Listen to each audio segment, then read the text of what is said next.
Baik, sambil menunggu teman-teman yang lain, kita mulai saja perkuliahan hari ini ya. Jadi, Bismillahirrahmanirrahim. Assalamualaikum warahmatullahi wabarakatuh. Waalaikumsalam. Waalaikumsalam warahmatullahi wabarakatuh.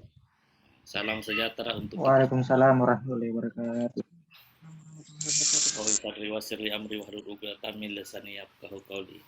Semoga Allah Subhanahu wa taala memberikan kita kekuatan dalam melaksanakan perkuliahan ini, karena saya yakin insya Allah semua sehat walafiat karena masih sempat bergabung di dalam Zoom meeting ini. Baik, jadi pertemuan kedua hari ini kita akan membahas tentang kinerja organisasi. Yang paling pertama itu, kalau kita berbicara tentang kinerja organisasi, artinya kita harus terlebih dahulu mengetahui, memahami apa itu organisasi. Karena sebagaimana dipahami bahwa organisasi dapat selalu hidup dan berkembang karena adanya manusia atau human being yang menggerakkannya pastinya. Manusia inilah yang nantinya sebagai aktor dalam suatu organisasi. Suatu organisasi, baik itu organisasi atau lembaga pemerintahan maupun lembaga yang dinamakan perusahaan atau yayasan, semua itu digerakkan oleh sekelompok orang, ya, yang berperan aktif pastinya sebagai pelaku atau aktor dalam upaya mencapai tujuan organisasi yang telah ditetapkan secara bersama-sama. Tercapainya tujuan organisasi hanya dimungkinkan karena upaya para pelaku yang terdapat pada organisasi lembaga tersebut. Dalam hal ini sebenarnya terdapat hubungan yang erat antara kinerja perorangan dengan kinerja organisasi ataupun kinerja lembaga. Dengan perkataan lain, bila kinerja anggota atau karyawan baik, maka kemungkinan besar akan berbanding lurus dengan kinerja organisasi.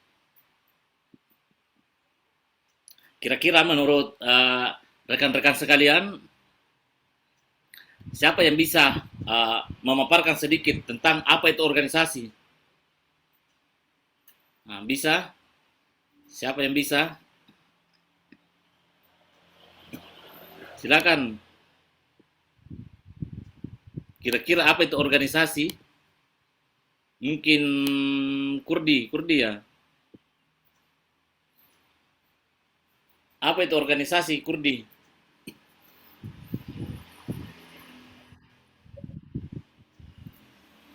Atau siapa? Siapa yang bisa? Ini Rapiil.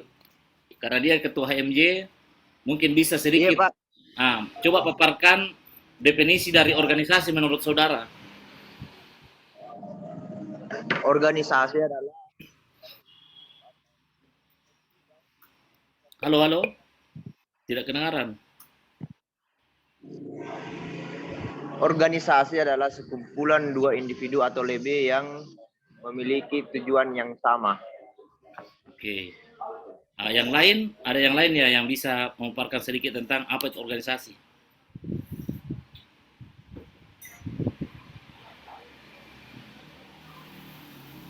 Baik, kalau tidak ada ya, saya langsung saja. Wadah untuk orang-orang berkumpul.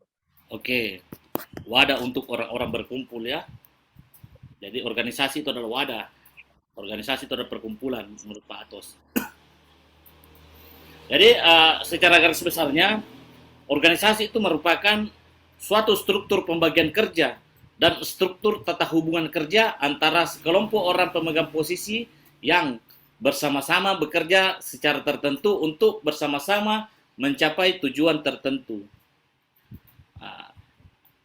Menurut Prajudi, organisasi adalah struktur pembagian kerja dan struktur tata hubungan kerja antara sekelompok orang pemegang posisi dengan atau lebih yang bekerja bersama-sama untuk mencapai tujuan. Organisasi ini setiap bentuknya adalah persekutuan antara dua orang atau lebih yang bekerja sama serta secara formal terikat dalam rangka pencapaian suatu tujuan yang telah ditentukan dalam ikatan yang mana terdapat seorang atau beberapa orang yang disebut atasan dan seorang atau kelompok orang yang disebut dengan bawahan. Jadi di dalam organisasi itu mengandung unsur terstruktur, ya. Terstruktur artinya ada pimpinan atau ada atasan dan ada bawahan. Nah, sedangkan kinerja organisasi, berbicara mengenai kinerja organisasi ini merupakan indikator tingkatan prestasi yang dapat dicapai dan mencerminkan keberhasilan suatu organisasi, serta merupakan hasil yang dicapai dari pelaku atau perilaku anggota organisasinya. Kinerja biasa juga dikatakan sebagai sebuah hasil atau output dari suatu proses tertentu yang dilakukan oleh seluruh komponen organisasi terhadap sumber-sumber tertentu yang digunakan, yang biasa kita dengar dengan kata istilah inputnya. Selanjutnya, kinerja juga ini merupakan hasil dari serangkaian proses kegiatan yang dilakukan untuk mencapai tujuan tertentu dari organisasi. Bagi suatu organisasi, kinerja ini merupakan hasil dari kegiatan kerjasama di antara anggota atau komponen organisasi dalam rangka mewujudkan tujuan dari organisasi.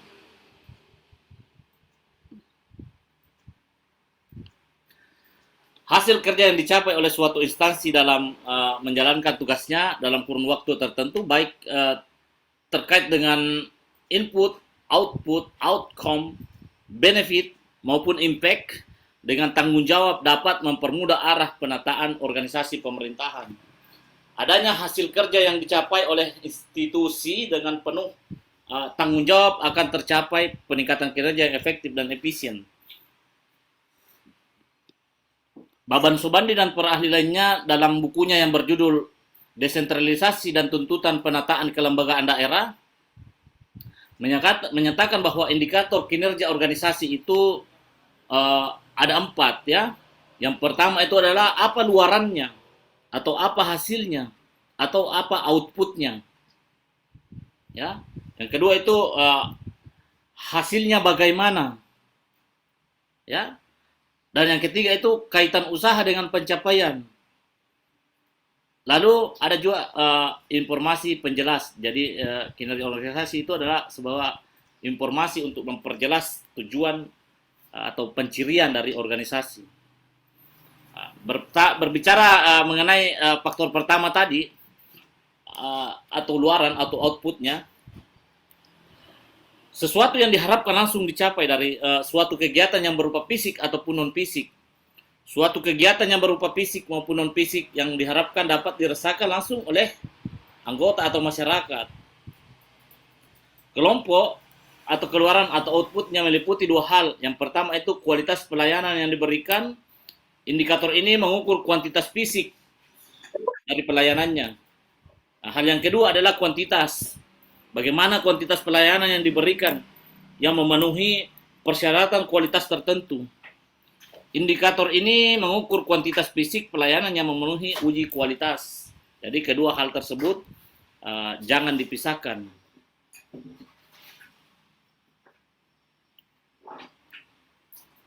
Terus pencapaian hasil kinerja atau hasil kerja dapat dinilai menurut pelaku.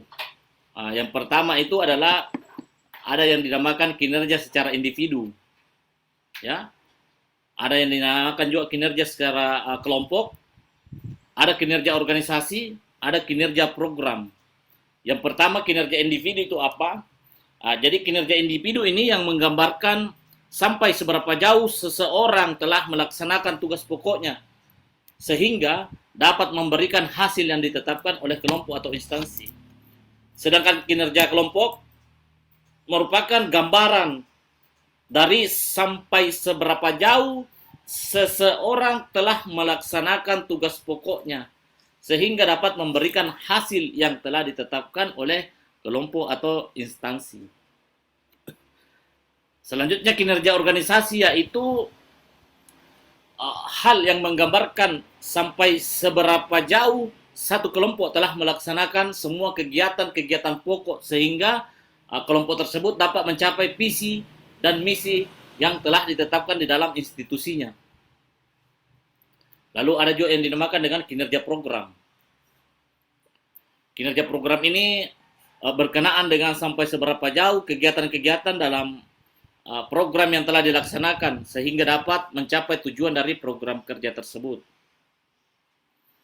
Klasifikasi kinerja yang disampaikan di atas tadi membawa suatu implikasi bahwa konsep tentang kinerja seharusnya diartikan secara luas, baik dalam tataran organisasi, dalam proses, dan dalam tingkatan individu. Di mana ketiganya sama-sama penting pastinya dan saling terkait dan akan menentukan tujuan dari organisasi.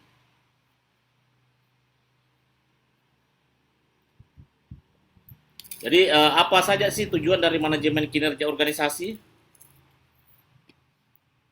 Jadi tujuannya adalah untuk meningkatkan kemampuan dan mendorong karyawan atau pegawai atau anggota organisasi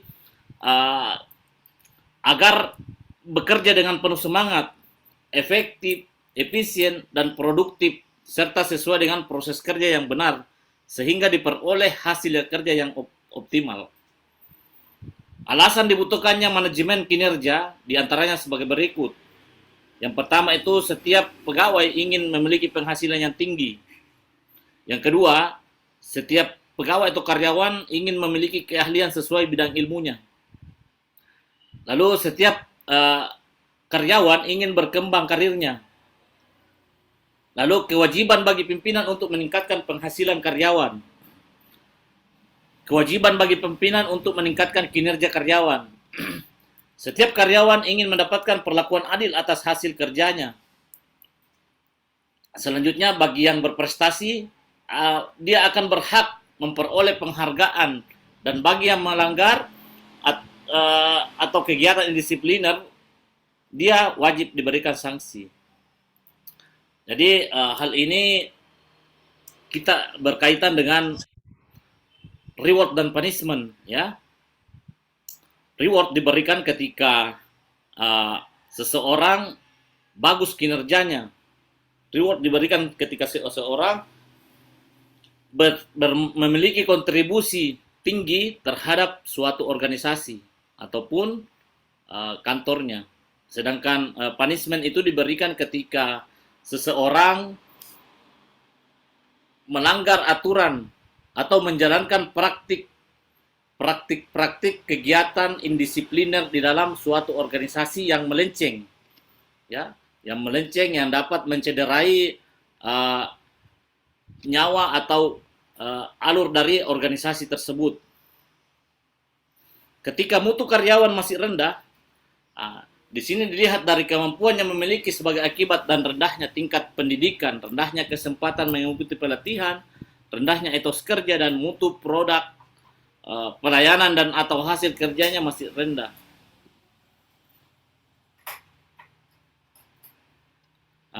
Kira-kira di dalam ruang Zoom meeting ini apa yang Anda ketahui tentang fungsi manajemen organisasi? Mungkin ada yang bisa mengetahui. Berbicara mengenai fungsi pasti tidak lepas dari bagaimana fungsi dari manajemen. Namun kita ini harus berbicara tentang fungsi manajemen organisasi.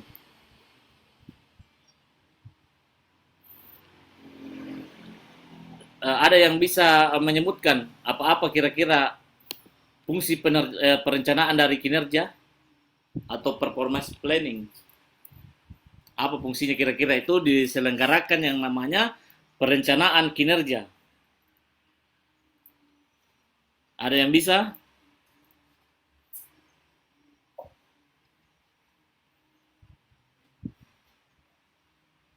Apa kira-kira fungsinya?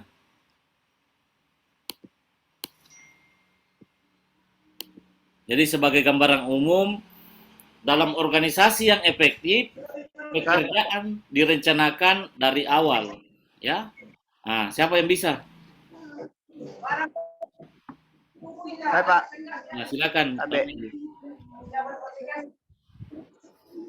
Jadi terima kasih atas kesempatan yang diberikan kepada saya. sekaitan dengan fungsi manajemen organisasi ya. Di dalam sebuah organisasi tentu harus ada ya, manajemen atau planning agar apa yang mau kita lakukan di organisasi itu jelas, sehingga harus ada perencanaan. Setiap perencanaan lalu kemudian kita organisir atau membentuk sebuah kepanitiaan. Kepanitiaan inilah yang bertugas untuk mewujudkan perencanaan yang telah kita rencanakan bersama. Setelah itu kita praktekkan, masing-masing dari panitia ini ya menjalankan fungsinya masing-masing. Setelah itu ada yang dimaksud dengan controlling. Kita kontrol sampai di mana kinerja-kinerja daripada kepanitiaan yang sudah dibentuk. Setelah itu sebelum dilaksanakan ini kegiatan, semisal kita evaluasi sampai di mana tahap yang telah dilakukan oleh panitia pelaksana kegiatan.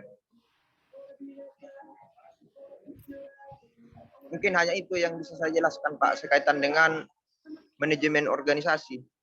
Baik, terima kasih ya. Jadi itu tadi ada pengantar dari rekan kita Rafil yang menyatakan bahwa fungsi manajemen organisasi itu digunakan untuk merencanakan, mengorganisasikan, melaksanakan, lalu mengevaluasi kegiatan-kegiatan yang telah direncanakan sebelumnya. Lalu dalam proses perencanaan, ya, dalam proses perencanaan dalam organisasi yang efektif, pekerjaan yang direncanakan itu berarti dia harus menetapkan harapan kinerja dan tujuan bagi kelompok dan individu untuk menyalurkan upaya mereka untuk mencapai tujuan organisasi. Jadi pertama-tama mereka harus mencita-citakan apa sih tujuan dari organisasi yang dibentuk ini, apa sih visi misi yang harus kita laksanakan dalam pencapaian tujuan suatu instansi. Jadi di situ kita lihat dari seberapa besar peran dari manajer ataupun pimpinan organisasi untuk mengolah dan mengorganisasikan sesuatu yang telah direncanakan untuk mencapai tujuan. Contohnya tadi dalam bentuk kepanitiaan, misalnya di himpunan mahasiswa manajemen ingin menyelenggarakan kegiatan yang namanya LDK. Jadi mereka akan membentuk suatu kepanitiaan atau mengorganisasikan. Selanjutnya mereka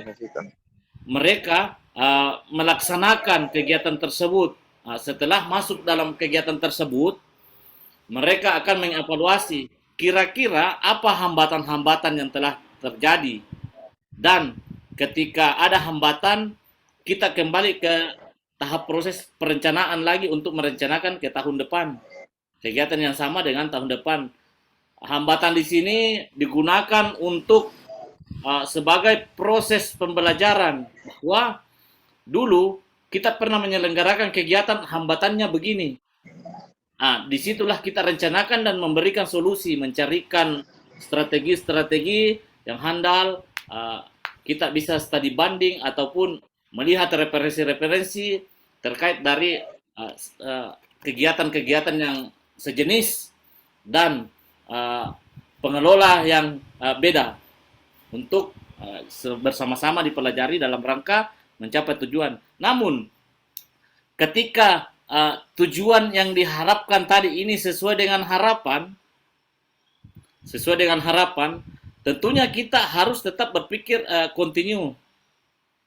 Meskipun pencapaian tujuan yang kita harapkan ini memuaskan, namun ada yang namanya dibilang pengembangan. Ketika tujuan tersebut telah terlaksana dengan baik, otomatis kita akan mengembangkan kegiatan tersebut untuk dapat menjalankan roda organisasi yang didamba-dambakan semisal mungkin, ya. Nah, kita berikan contoh, umpamanya tahun ini kita mendapatkan apa yang telah kita rencanakan kemarin sesuai dengan tujuan organisasi.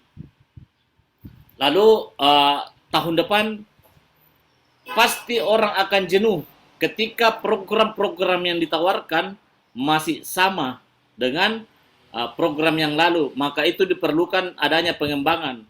Pengembangan ini juga akan terlaksana ketika ada yang dinamakan benchmarking, ya, atau kita studi banding, melihat perkembangan-perkembangan, menyesuaikan kondisi realita zaman, kondisi kebutuhan terkait tema yang akan kita angkat, misalnya digital. Kita harus lebih berpacu untuk melaksanakan kinerja yang berdigitalisasi.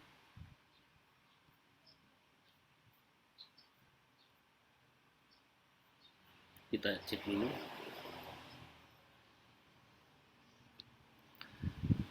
Faktor-faktor pengaruh dan hambatan kinerja organisasi. Kira-kira rekan-rekan sekalian, menurut rekan-rekan sekalian ini apa saja yang biasa menghambat kinerja atau pendorong? Kita berbicara pendorong kinerja dulu. Apa kira-kira yang dapat meningkatkan kinerja organisasi?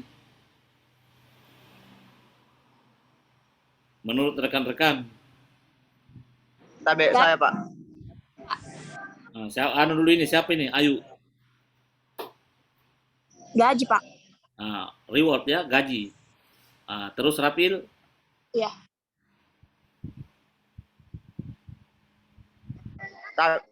Faktor pendorong.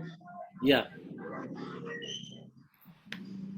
Kalau faktor pendorong ya yang saya ketahui kinerja organisasi ya, atau kinerja perusahaan. Faktor pendorongnya itu apabila yang terlibat di dalam organisasi ini kerja kolektif kolegial. Pasti tujuan organisasi mudah diwujudkan. Oke.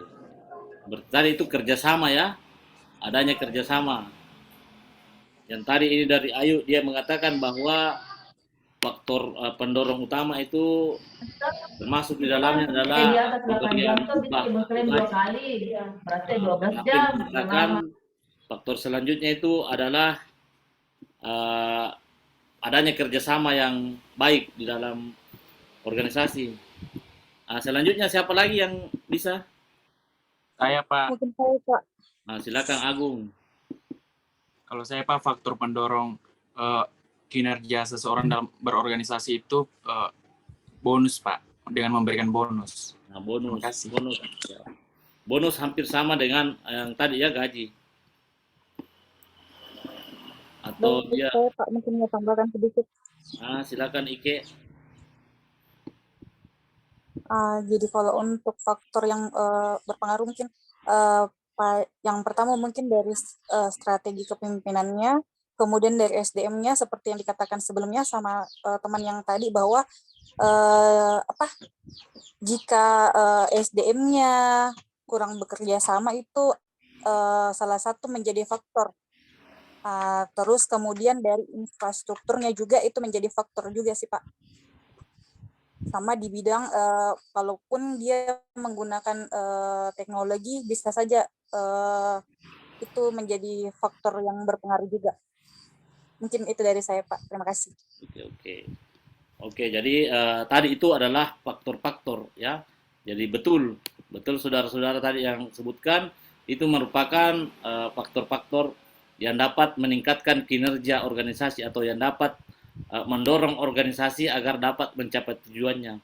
Di antaranya tadi itu adalah pemberian reward, terus adanya lingkungan kerja yang baik, adanya kualitas sumber daya manusia, adanya kualitas input atau material yang digunakan dalam organisasi, adanya budaya, ya, budaya bekerja sama di dalam organisasi. Jadi itu tadi ya, semua yang disebutkan.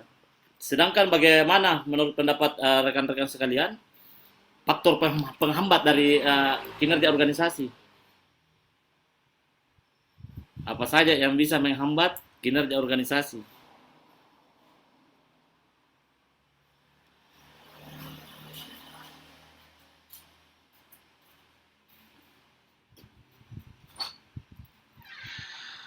Apa saja kira-kira yang dapat menghambat kinerja dari organisasi? Ada yang bisa? Lawannya dari yang tadi sudah disebutkan kayaknya Pak ya. Ya, apa itu? Mungkin gaji yang kurang bagus, terus lingkungan kerja yang kurang baik, Ah, kurang ada kerjasama dari tenaga kerja yang lain gitu. oh gitu ya. Jadi ada faktor eksternal dan ada juga faktor internal. Begitu maksudnya ya.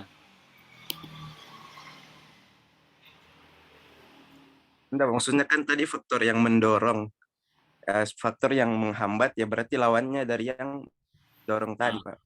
Itu Bisa kita gini apa?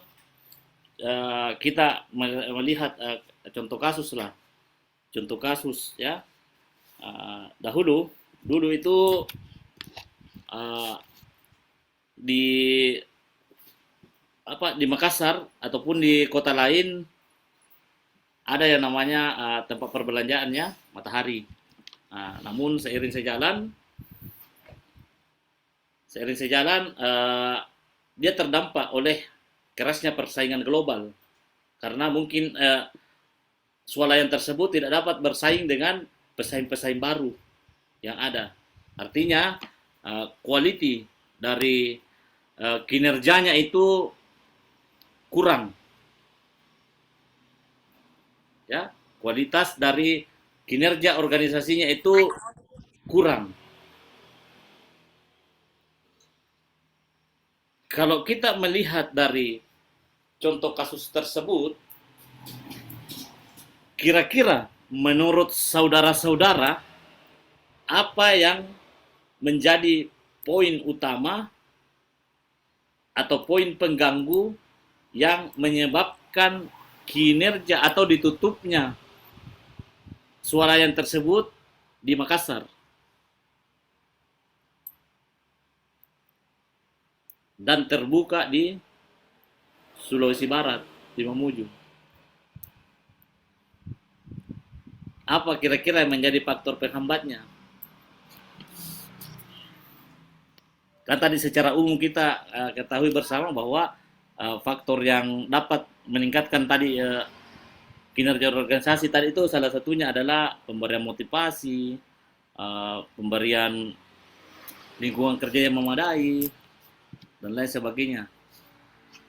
Namun kira-kira apakah faktor tersebut tadi negatifnya menurut saudara-saudara yang menyebabkan swalayan yang lumayan besar itu tertutup di sana?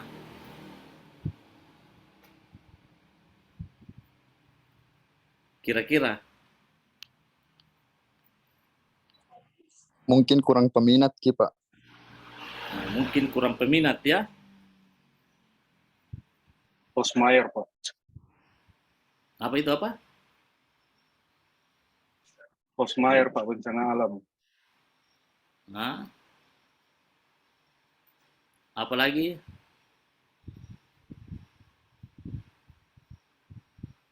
Kalau menurut pandangan saya sih semua tidak ada ini ya, tidak ada yang benar, tidak ada yang salah. Pasti menurut pandangan kita masing-masing kita akan mempertahankan sesuai dengan apa yang kita katakan. Kalau menurut pandangan saya mungkin kalah bersaing dalam hal strategi. Strateginya misalnya tadi itu dengan seperti yang dikatakan tadi Ike, mengatakan bahwa ketika dia memiliki strategi yang berbasis digitalisasi, perusahaan itu akan mendapatkan keuntungan yang baik atau mendapatkan keuntungan yang besar. Nah, mungkin saja di sana, di swalayan sana itu kalah persaingan dalam hal digitalisasi karena bermunculanlah toko-toko swalayan yang maya. Contohnya saja kita sebut Tokopedia, Shopee dan lain sebagainya. Mungkin mereka tidak bisa, mereka tidak menggunakan kemampuan teknologi sehingga dia terpapar oleh kerasnya persaingan di antara pesaing-pesaing yang baru muncul.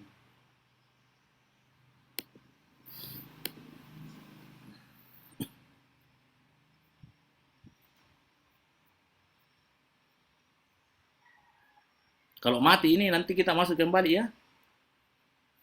Kalau mati kayaknya ini mau mati. Harusnya ini pertemuan tatap muka Ki. Malas saya pertemuan begini. Capek Ki bicara. Mau itu bagus kok diskusi-diskusi. Oke, kita evaluasi dulu. Kita evaluasi. Siapa yang tahu artinya manajemen kinerja? Manajemen kinerja. Ada yang tahu manajemen kinerja itu apa?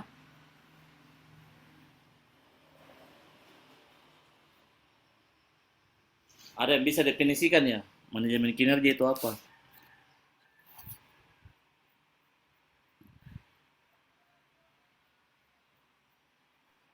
Kira-kira manajemen kinerja itu apa?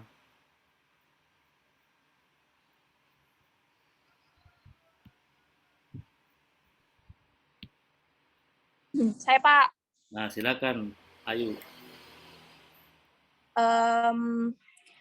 menurut saya manajemen kinerja adalah proses evaluasi suatu karyawan, kinerja karyawan, apakah sudah mencapai visi dan misi dari suatu perusahaan atau belum. Terima kasih Pak.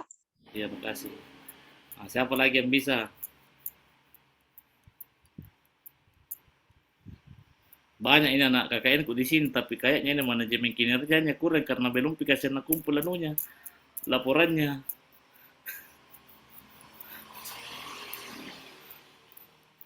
Mana koordinasi itu Rapil? Berarti ini ada hambatan Rapil di dalam pengelolaan ini, pengelolaan manajemen kinerjanya atau manajemen organisasi kita kemarin waktu kita melaksanakan KKN. Lalu sudah matikan semuanya KKN kameranya. Kalau diminta anunya. Mana ini Ruth sama Pak Atos. Di mana kira-kira Pak Atos ini anunya hambatannya dari manajemen organisasi yang kemarin kita bangun?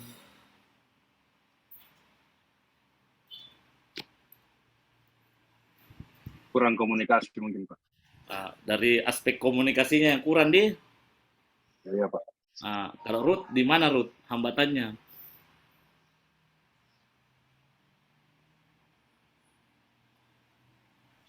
Saya Pak. Iya, di mana hambatannya kemarin ini? Tadi Pak Atos mengatakan bahwa adanya kurang komunikasi. Mungkin kerjasamanya yang kurang, Pak. Kerjasamanya yang kurang. Kalau Kordes, Rapil, ini kira-kira hambatan dalam sistem pengelolaan tak kemarin ini sehingga kinerjanya ini organisasi KKN tak kemarin ini belum masuk laporannya sampai hari ini. Berbicara mengenai manajemen hambatannya itu Pak. Kurangnya kerjasama. Berarti kerjasama, ya? Mana ini Wilda sama Karena semua pekerjaan itu di berarti adanya pelimpahan tanggung jawab. Jadi pelimpahan tanggung jawab, padahal itu kan laporan kelompok. Ya, jadi begini, artinya dari hal ini kita semua dapat mempelajari bahwa hambatan-hambatan yang terjadi kemarin ketika kita masuk dalam dunia nyata, kita bisa menjadikan suatu pembelajaran bahwa untuk meningkatkan kinerja dalam organisasi, kita harus sering kompak. Kita harus bekerja sesuai dengan tugas pokok dan fungsi kita. Kita harus menjalin kerjasama yang baik di dalam suatu tim. Kita harus sesering mungkin mengadakan yang namanya komunikasi.